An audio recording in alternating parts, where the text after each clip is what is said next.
اور پھر نماز جمعہ ادا کرنے کے ساتھ ساتھ جمعہ کے دن امت مسلمہ کو خصوصی طور پر کون سا عمل کرنا چاہیے؟ پہلے نمبر پر تو یہ کہ ترجیحی طور پر وہ نماز جمعہ ضرور ادا کرے، اور دوسری چیز یہ کہ جمعہ کے دن کثرت کے ساتھ اللہ کے محبوب علیہ السلام کی بارگاہ میں درود و سلام کے نذرانے پیش کرے، اور پھر عصر سے لے کر مغرب تک حدیث مبارکہ کے اندر میرے آقا صلی اللہ علیہ وسلم نے فرمایا من صلی علیہ یوم الجمعۃ 80 مرۃ غفرت ذنوبہ، فرمایا جو جمعہ کے دن مجھ پر 80 مرتبہ درود پاک پڑھتا ہے، اللہ رب العزت اس کے 80 سال کے گناہوں کو معاف کر دیتا۔ دیکھیں شاید ہم میں سے کسی کی اتنی زندگی نہ ہو،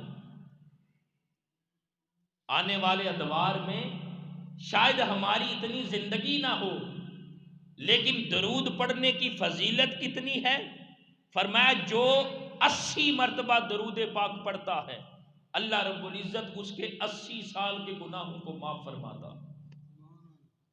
اسی لیے اکثر لوگ نماز عصر ادا کرنے کے بعد وہ 80 مرتبہ درود پاک پڑھتے ہیں، پھر وہ اپنی جگہ سے اٹھتے ہیں۔ اور کیوں پڑھتے ہیں؟ اس لیے کہ حدیث میں اس کی فضیلت بیان کی گئی۔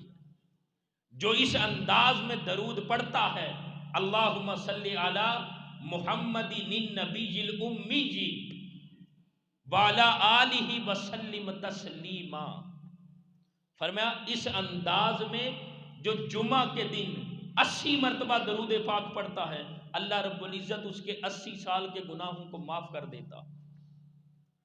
اور پھر دوستان محترم، جمعہ کے دن کثرت کے ساتھ امت مسلمہ کو درود کیوں پڑھنا چاہیے؟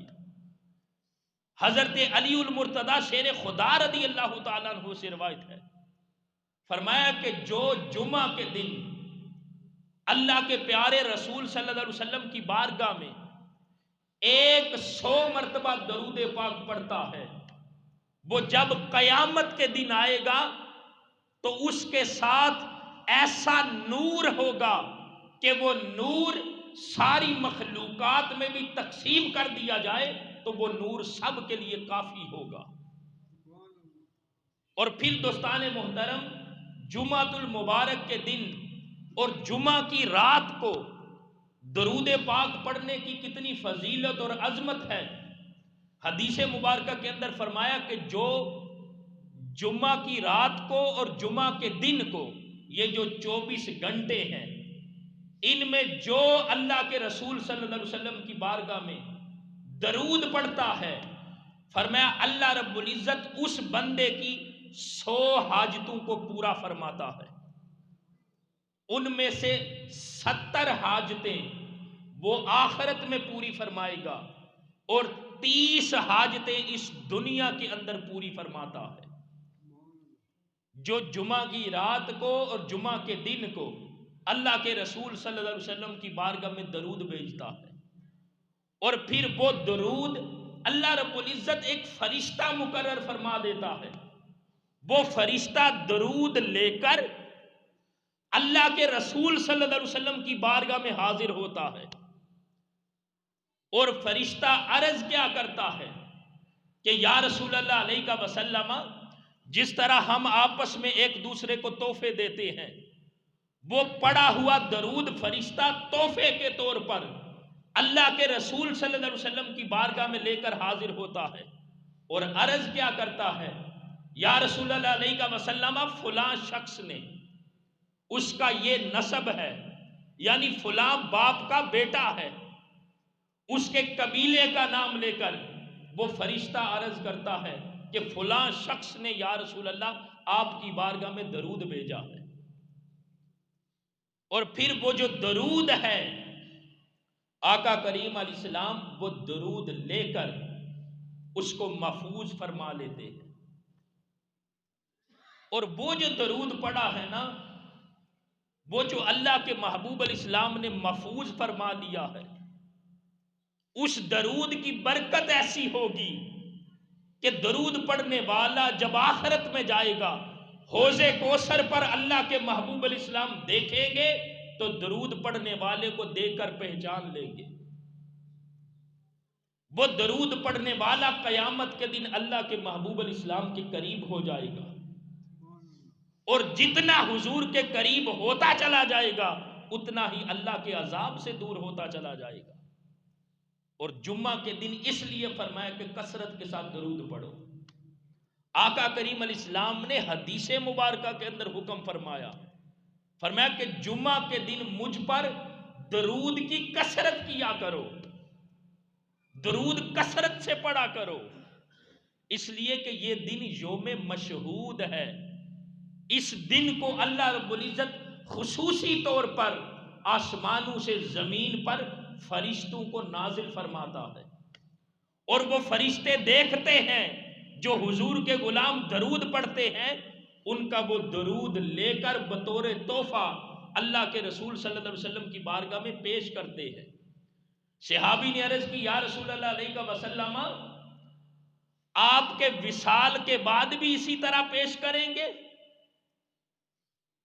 یہ تو آپ کی ظاہری حیات میں ہے، کیا آپ کے وصال کے بعد، آپ کی موت کے بعد بھی فرشتے درود کا نذرانہ اس طرح لے کر حاضر ہوں گے؟ اللہ کے محبوب علیہ السلام نے فرمایا ہاں، ان اللہ تعالی حرم علی الارض ان تاکل اجساد الانبیاء فنبی اللہ حی یرزق. فرمایا ہاں، اس لیے کہ اللہ رب العزت نے زمین پر حرام کر دیا ہے کہ وہ انبیاء کے جسموں کو کھائے. فنبی اللہ حی، جو اللہ کے نبی ہیں وہ زندہ ہیں، یرزق، اللہ کی بارگاہ سے انہیں رزق دیا جاتا ہے.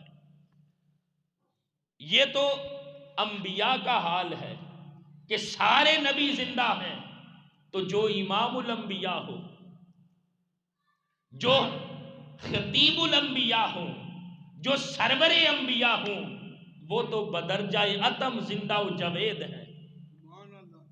اسی لیے تو امام اہل سنت نے کہا تو زندہ ہے واللہ، تو زندہ ہے واللہ، میری چشم عالم سے چھپ جانے والے.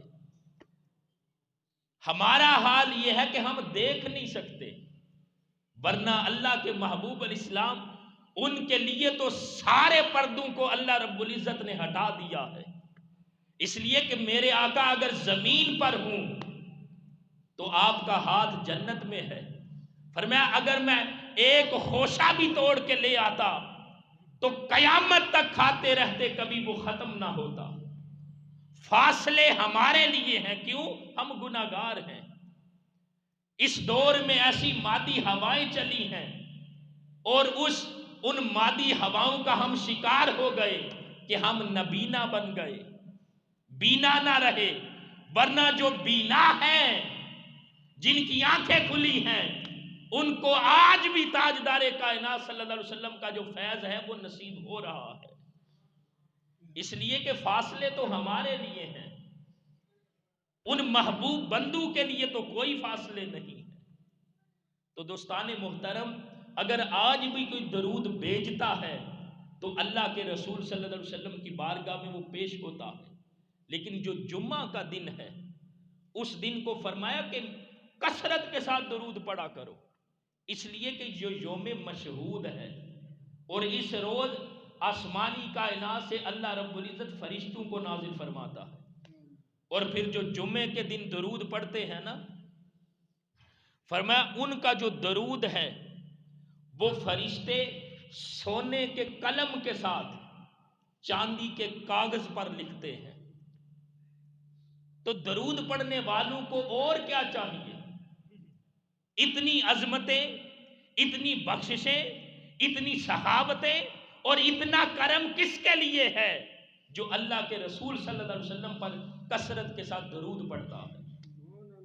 دیکھیں ہر روز درود پڑھیں، لیکن جو جمعہ کا دن ہے اس روز اہتمام کے ساتھ اور کثرت کے ساتھ اللہ کے محبوب علیہ السلام کی بارگاہ میں درود بھیجا کریں.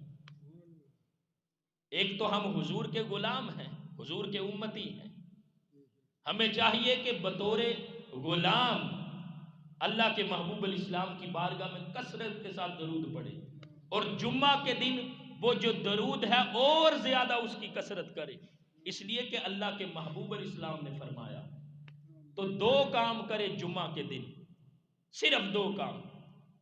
پہلا یہ کہ ترجیحی طور پر نماز جمعہ ادا کرے، اور دوسرا کام یہ کرے کہ ترجیحی طور پر اللہ کے محبوب الاسلام کی بارگاہ میں کثرت کے ساتھ درود پاک پڑھا کرے۔